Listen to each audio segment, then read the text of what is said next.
Let's return to This Week in America. Here's your host, Rick Bratton.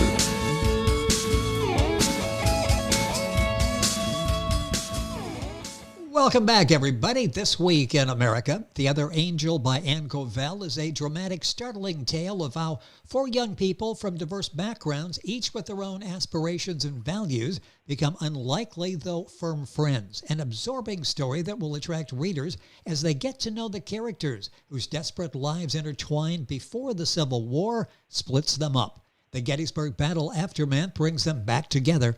An exciting story filled with breathtaking scenarios of plots, war, espionage, as well as romance and pathos. Anne has had an extensive career in the British Health Service management, though she still found time to write articles of public interest for local newspapers and magazines, as well as publishing articles in health journals. She was also appointed Justice of the Peace in the UK, served in that capacity for over 20 years. Anne and her husband John, a dental surgeon, retired to Costa del Sol in southern Spain, where she became the editor of a magazine for the Marbella Decorative and Fine Art Society.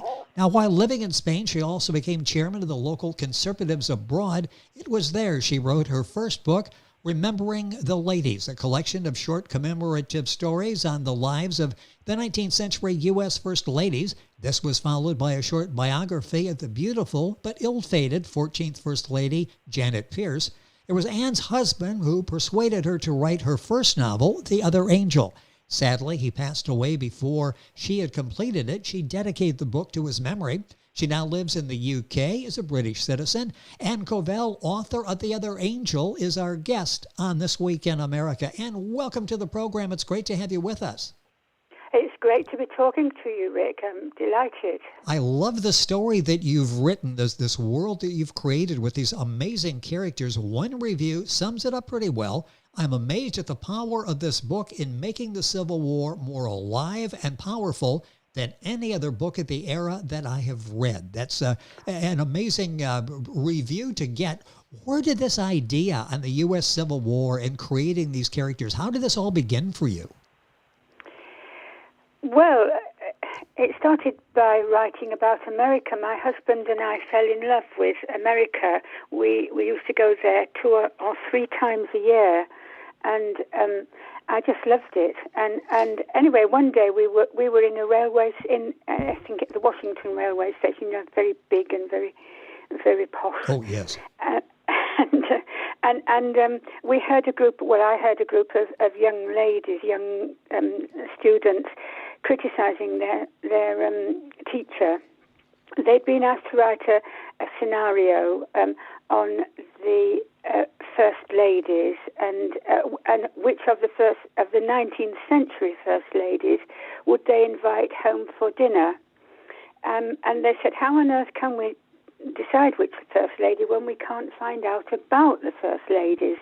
And apparently it turned out that although they'd looked on all sorts of various screens and other places, they couldn't find enough to make a decision as to who it would be that they'd invite. Yes. I was intrigued with this, and I came home to England and looked it all up, and lo and behold, I couldn't find enough information either. So I made a decision, and my husband pushed me into it to try and find out more about these first ladies, the 19th century ones. And it was so interesting, and it was great as well, because it meant that we were going back and forwards to the USA more often, which we both loved. It was lovely. And we made many friends, and I wrote a book about remembering the ladies. Yes. It's called Remembering the Ladies rather than Remember the Ladies, but it's following one of the things that one of the early first ladies said to her husband when he became president.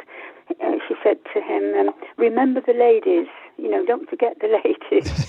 And so that's why I called it Remembering the Ladies, so that we could all remember these pioneers, I think I would call them. Yes. And they all had wonderful, interesting lives. A lot of them didn't like being thrown into the maelstrom of all the hard work that it entailed. But nevertheless, they got through, and they've justified their existence and made the U.S. More important to us in England, who love America anyway. And to find out about these ladies who were just ordinary ladies, the majority of them, who were thrown into the political scene by their ambitious husbands, and yet they brought a lot of pleasure to us here in England through this book, I'm glad to say. And that's a story behind how I came to start writing about America. It's amazing that we have to turn to a writer from the UK to tell us about the first ladies in the United States, because it was hard to find information here. Let me ask you the question that started this whole journey for you. If you had one first lady that you could sit and dine with and have a conversation, which first lady would you love to talk to meet in person? Well, it would be Jane Appleton Pierce. Yes. She was married to Franklin Pierce, and indeed I've written a single book about her, and because I thought, she's a very lonely, shy girl who'd been thrown into politics when she didn't really want to be, wondered what on earth her life was all about. But she made a wonderful job of being the First Lady. And she was the First Lady from 1853 to 57. And it did her good because although she remained shy and quiet, and she had lost one of her sons as well, which broke her heart. He died as a baby. Nevertheless, it made a new person of her. And I would love to have met her after she'd done these years as Franklin's First Lady. You can find these books that Anne is talking about, Remembering the First Ladies, and the book on Jane Pierce. Just Google that. You can go to Amazon, get information on Anne's book we're talking about on the program, The Other Angel. Get information on her other books there as well. I mentioned it was your husband who encouraged you to write the first novel, The Other Angel. How did you develop that story? All of these personalities, and really you sense as you read it what the country was going through during the Civil War period. How did this whole idea begin for you for The Other Angel? Well, I think it was because of the great interest I'd had from finding out about the 19th century First Ladies, and as I found out more and more about Jane Pierce, the First Lady Jane Pierce, I got to know so many people in America, and we were all so thrilled to be talking about it, and so it just seeped into my very being, this American scenario of the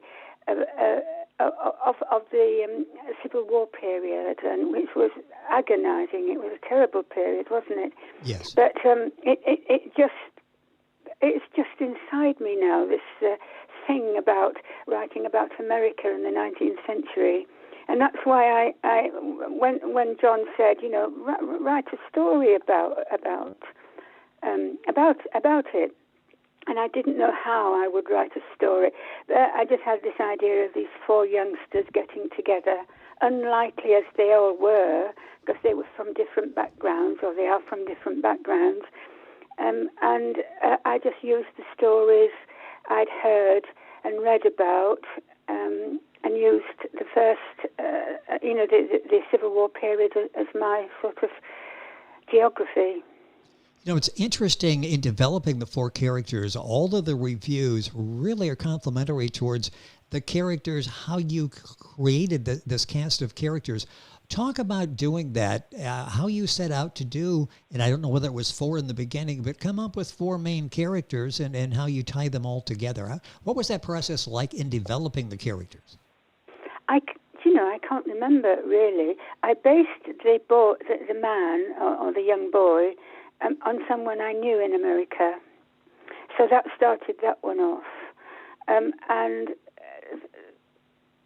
what I wanted to represent within the book were mainly would be sorted out by females, I guess. Yes. I thought, and that's why they've got three girls and this one young man.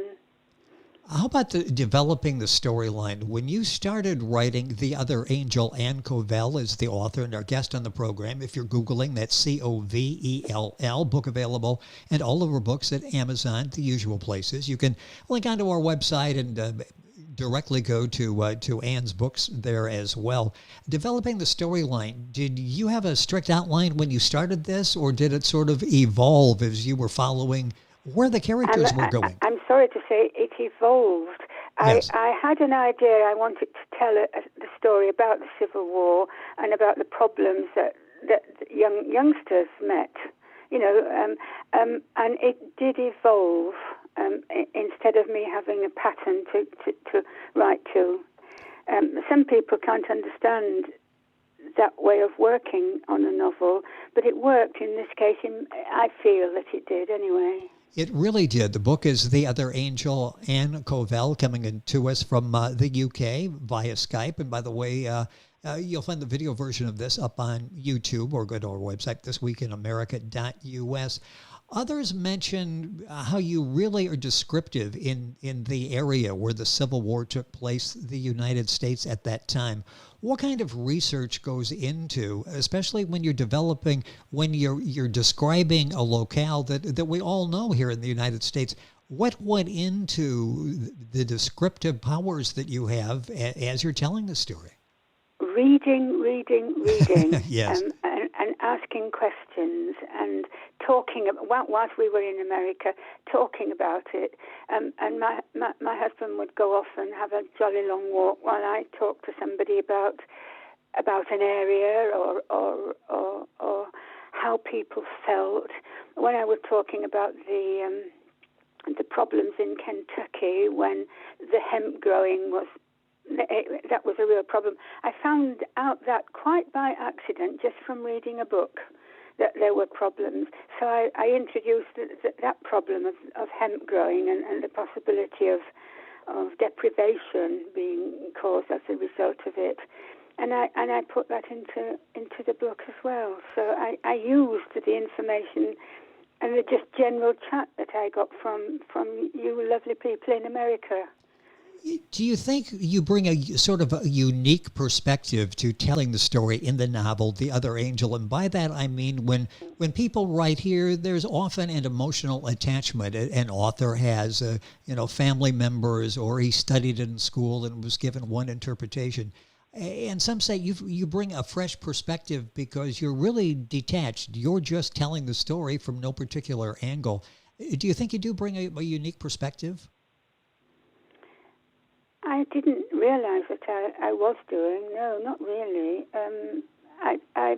I write as I feel, yes. And I feel a lot about people who are underprivileged, to be perfectly honest. Yes. And some of the characters, not the four main ones in particular, because they turned out okay, but some of the particulars and some of the working conditions that applied in those days, and also the bias that there was against coloured people or against the very poor. I felt very strongly against that, and maybe that shows in my writing, but I hadn't appreciated that it did. Tell me a little bit about what you learned in writing this. I'm sure you had a perspective of the Civil War, probably studied it at some point over there. Now it's a deep dive into the Civil War. You're looking into this, so you understand the people, the background. I was absolutely astonished, to be perfectly honest. The depth, I was appalled at the horror of it, and at the reasons why it had to happen.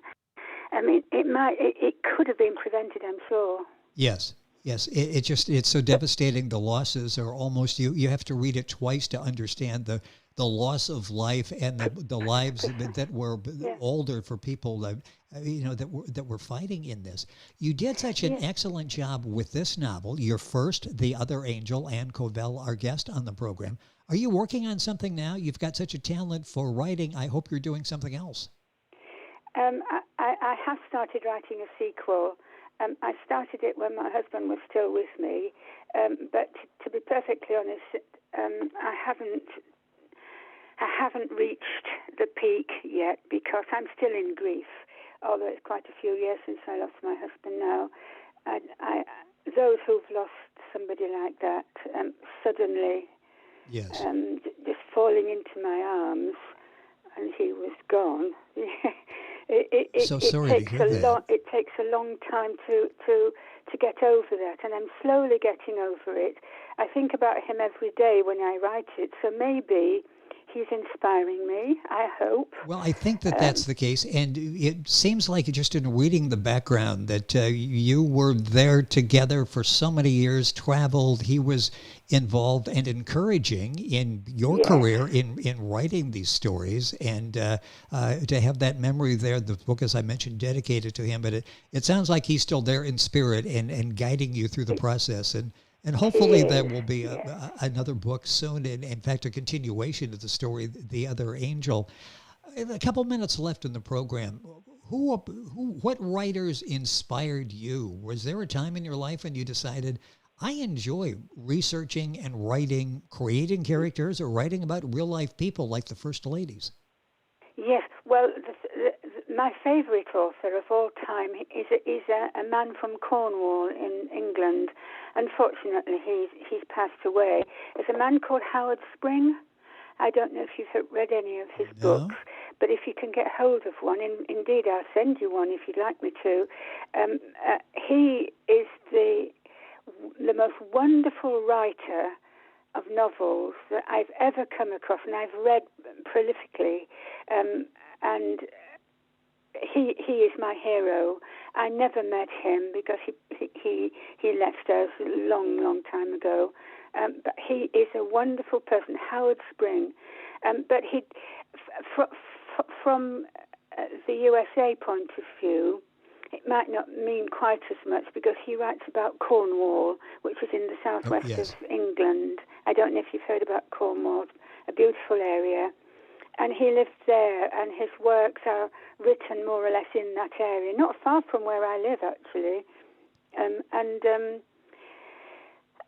If you'd like me to send you a copy, just so you know what I'm talking about. That would be, I would appreciate that. That would be very nice, and give me some idea there. And a couple minutes left. You do such a nice job with the nonfiction in capturing the lives of Remembering the Ladies, collection of short stories, commentaries on the lives of the 19th century U.S. First Ladies, and the one in particular that you would love to have dinner with, the 14th First Lady, Jane Pierce, and a wonderful job in creating this whole world of the Civil War and friendships going into the Civil War. The Other Angel, the book by Anne Covell. You'll find it available at Amazon, all of the usual places. Anne's last name is spelled Covell. And it's been a pleasure having you on the program. Good luck in writing the sequel. Hopefully we'll have a chance to talk about that as well, and making history come alive. In fact, one review said, delicious history. And I think in 2 words, that pretty well sums up the world that you've created in The Other Angel. Thank you so much for being with us on the program. It's been a pleasure, Rick. It's very nice speaking with you. It really is. Thank you. I've enjoyed this, and hopefully we can do it again. Anne Covell is our guest. The book is The Other Angel, available at Amazon. Of course, information on our website, thisweekinamerica.us. We're back on today's program after these messages. This Week in America is online. You can visit our website, thisweekinamerica.us. Scott Pinkerton, Associate Producer of This Week in America. Jay Anderson, Segment Producer. Ben Watson, Webmaster. Otto Bechet, Director of Engineering and TV Production. This Week in America produced and is a trademark of Blue Funk Broadcasting, LLC. For information on all of our guests and to listen to this week's show, our website again at thisweekinamerica.us. And I'm Sean Bratton, Executive Producer of This Week in America.